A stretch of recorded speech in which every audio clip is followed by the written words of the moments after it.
everyone, and hello to all the pageant fans all over the world, the universe rather, and to my old subscribers, to my new subscribers, and returning viewers. Welcome back to my YouTube channel. Before I start with today's episode, allow me to say thank you so much to everyone for your continuous love and support. I really appreciate you guys. And if you're watching this episode right now and you're not yet subscribed to my YouTube channel, what are you waiting for? Help me to grow this channel and to reach another milestone here in YouTube simply by clicking the subscribe button below and subscribe to my YouTube channel.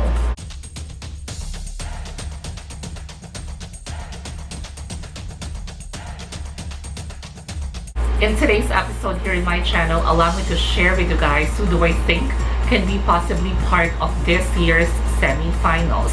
Now, these top 15 are my personal choice in this year's Binibining Pilipinas competition. So without further ado, let me share with you guys who do I think can be possibly part of this year's top 15. First on my list, Chelsea Fernandez.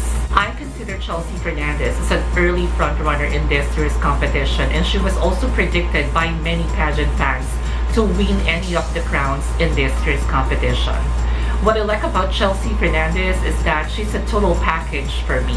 She doesn't need to have that exposure or that pasabog photo shoots just to make a noise in this competition.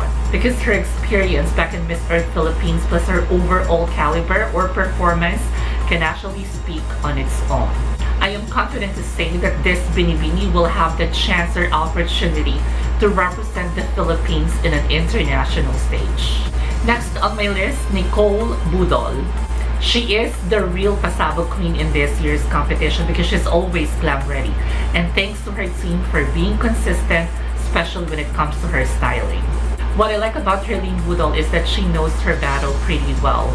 She can be jologs or judgment at times, but when it comes to pageant time, she's always pageant ready. I consider her as a true contender to any of the crowns in this year's competition. I'm already impressed with her stage presence, her passerella, especially with her styling is always on point. What I really want to see is that huge improvement when it comes to her spontaneity whenever she speaks. Because it's pretty obvious that she needs to really focus more when it comes to her Q&A capability. Next is Roberto Tomando. For some pageant fans, she's too young to join Binibining Pilipinas, but we all can agree that Roberto Tomando is one of the strongest candidates in this year's competition. And just like Chelsea Fernandez, for me, she is a total package. We all witnessed her spontaneity and how effective she was in answering those questions during her pro media press conference. We also witnessed how she managed to give a balanced performance when it comes to her passerella, aura, and projection during the Binibining Pilipinas press presentation. Roberto Tomando may not be a pageant veteran to some of us, but her performance and her overall caliber is just like a pro. I will not be surprised if she will win any crowns in this year's competition because like what I've shared a while ago, she's a complete package for me.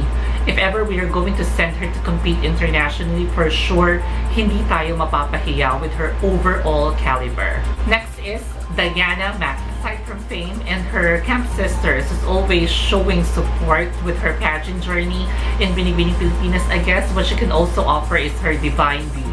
Her press presentation performance is not overpowering for me, but it was really a good performance.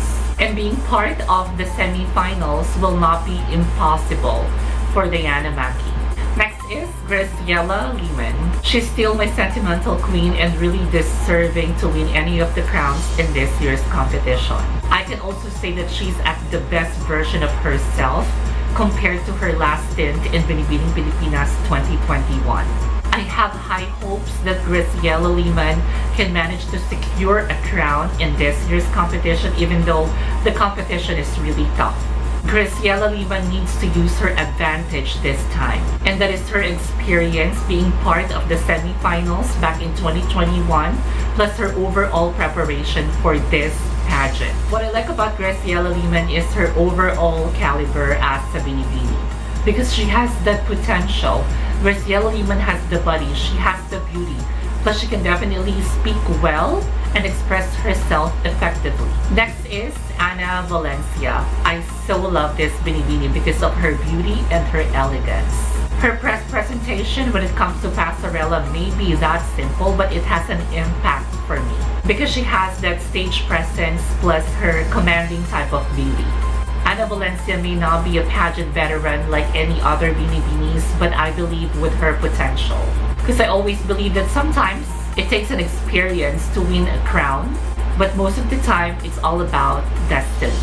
Next is Karen Mendoza. She managed to be part of the semi-finals back in 2021, and I bet she's more prepared this year.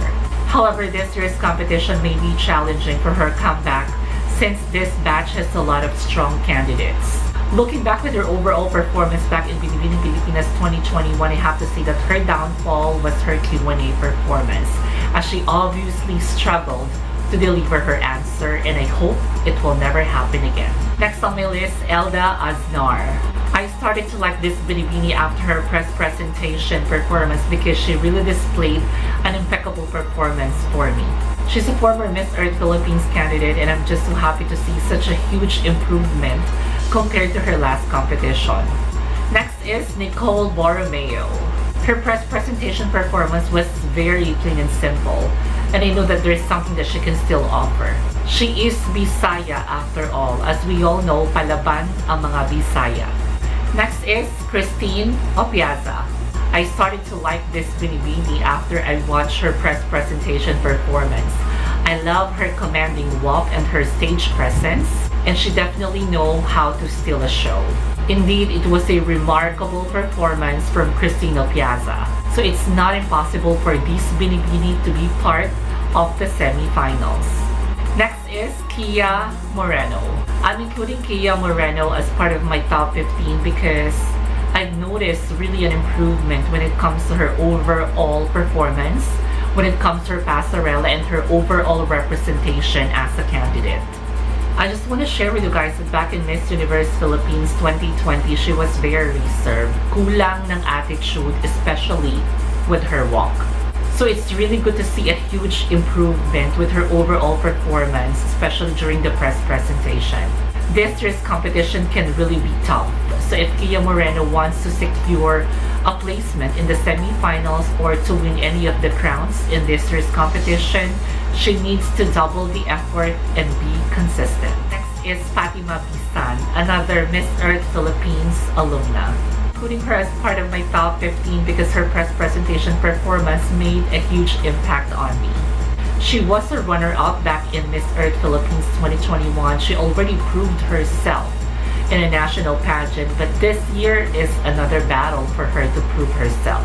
Because this is Binibining Pilipinas, and as we all know, this batch has a lot of strong candidates. All of them can be considered as a front runner, as a contender to win any of the crowns in this year's competition.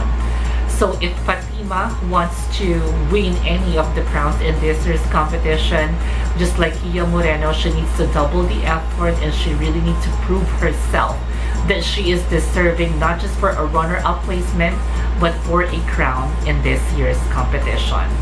Next is Stacy Real. She is not that tall, but what I like about her is her overall styling. She also performed really good back in the press presentation, but like what I've shared with you guys with my press presentation review, for me, masyadong na-overpower ng aura projection niya yung passerella niya. Kaya hindi masyadong noticeable kung paano siya maglakad with her passerella. So even though na-overpower ng projection or ng aura niya, yung passerella niya, for me, is still a good performance, and I just wish her good luck in this year's competition. Next is Isabella David. She may be known as the Voice Philippines Grand Finalist, but this time, she's fulfilling another path in the world of pageantry. She may not have that experience just like any other binibinis competing in a national pageant, but I guess Isabella is a pageant ready. And if ever it will not be on her favor to win any of the crowns in this year, she can use this experience in Binibining Pilipinas to any other pageants na gusto niyang salihan in the future. Next is Jasmine Dimaculangan. I still have high hopes that Jasmine Dimaculangan can secure a placement in this year's competition, even though the competition is really tough. I consider her as a pageant veteran because this is not just her first or second time competing in Binibining Pilipinas. If I'm not mistaken, it's already her fourth attempt to win any of the crowns in Binibining Pilipinas. This Oragon may encounter difficulty in winning any of the crowns in this year's competition, but I still hope for the best for her. I love to see girls who's full of determination and motivation, and Jasmine Dimaculangan is the perfect example of these values. So I'm done sharing with you guys my possible top 15 in this year's competition. So let me know what you think about this episode by putting a comment down below.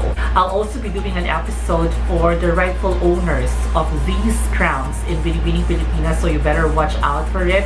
I hope that you guys enjoyed this short episode from me. I just want to say thank you so much again for your love and your support. I really appreciate you guys. And always remember to stay kind, because you can never go wrong with kindness. I love you all.